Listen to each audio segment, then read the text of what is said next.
What's going on, people? This is the Real King Tim 187, and this is my deck profile on a variation of the wind-ups. You can call it the TG wind-ups for short. The main goal of this deck is to pull off the wind-up loop early, often, and consistently. And after doing several test runs with it, it does manage to pull off the loop 8 out of 10 times so far. Continue to test it out. I'm probably going to try it out in a tournament and see if I can pull off the loop even more often. But let's go ahead and just get kick off started with that. First card on the TG side, basic TG engine. Starting off with Striker. Striker with multiple purposes there. Synchro bait, as well as destroying himself, or whenever he gets destroyed, to go ahead and snatch out a Warwolf. Next is triple TG Warwolf. TG Warwolf has the big purpose is getting off that carrier, especially first turn, combining it out with Gen X Ally Birdman. Summon Warwolf, return him back to your hand for Birdman. Special summon Warwolf back by his own effect.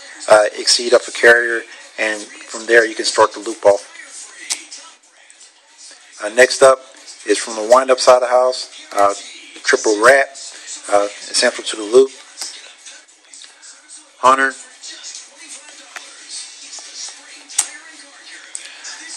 Shark, also big key to pulling off the loop early and often, especially with changing himself to a level 3 and giving yourself some other options on pulling them off. And he also has several combos that you can do with Gen X Ally Birdman. Next up is Trip Magician. I know in a lot of wind-up decks I see, and they play 1, 2 at the most on Magician, but I do not play with Rabbit in this deck. If anybody has a Rabbit they just want to give me, sure, I'll throw it up in there, but otherwise I do not play with Rabbit, and I have no intention on picking one up. From the way this deck plays, it pulls off the loop often, which is the main focus of it. Next up, I'm adding in some different tech cards to help speed up the ability to pull the loop off. Starting off 2 Summoner Monks. Summoner Monk to go get either Magician or to get Shark. If I manage to get Magician and I have Shark in my hand, I can use Summoner Monk to bring Magician. When Magician hits the field, Shark's effect activates.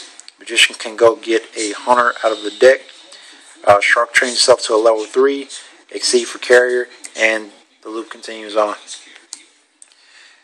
And next, the card I've been talking about the most, Birdman. So many different combinations that I can do with this card to pull off the loop, and it's been working great for me. Alright, moving on to the spell cards. Obvious staple for this, 3 wind-up factories. I play with 3, Vice 2. Like I said, a lot of the base wind-up decks that I've seen, they play with no more than 2. Well, I've seen some with 3, but the majority of them play with 2 of them.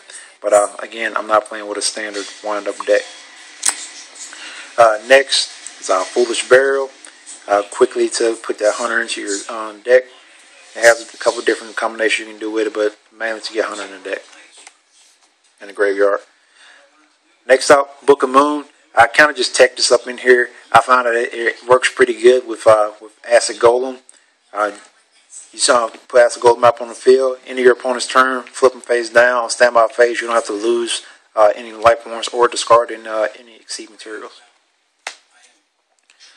Next up, Pot of Avarice is essential if you want to completely make your opponent handless on first turn if you manage to pull it. Then your staples of Dark Hole, Monster Reborn, Hippie Storm, and Trip MST for some back row 8. For the trap cards, I run a really small number of trap cards, but the main one I like, especially for the looping scenario, is Exceed Reborn, which I do run in trips. And the main reason for it is I'm going to exceed, and I'm going to exceed a lot in this deck. I mean, unless my opponent has the perfect hand to stop me from exceeding every single time, I'm going to exceed a lot. And this card works great, especially if you don't loop on your first turn, or even if you do loop on your first turn. Exceed Reborn, bring carrier back, and continue the fun. And then the rest of the basic staples for the trap cards: Mirror Force, Torrential ×2,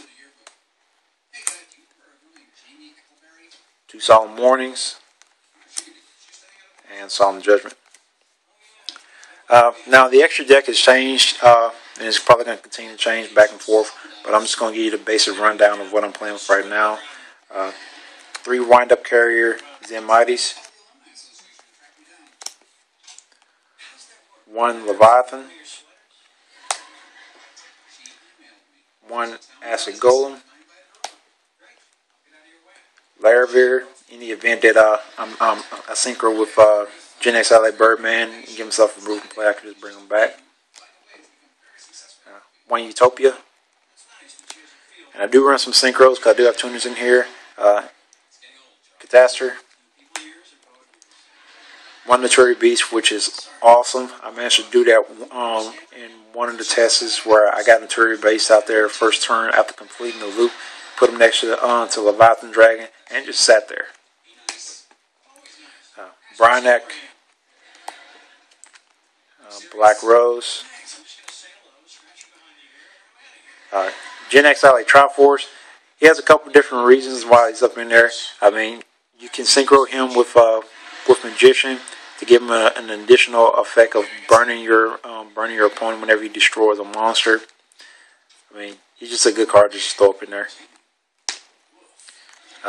Obvious of Stardust Dragon, Scrap Dragon, and finally Mistworm. That's just my basic build. It's kind of like a budget wind-up deck, but it shifts the focus purely to looping and multiple ways of pulling it off. If you have any comments or any suggestions, leave them down below. And as always, when you enter the throne room, bow down to the king.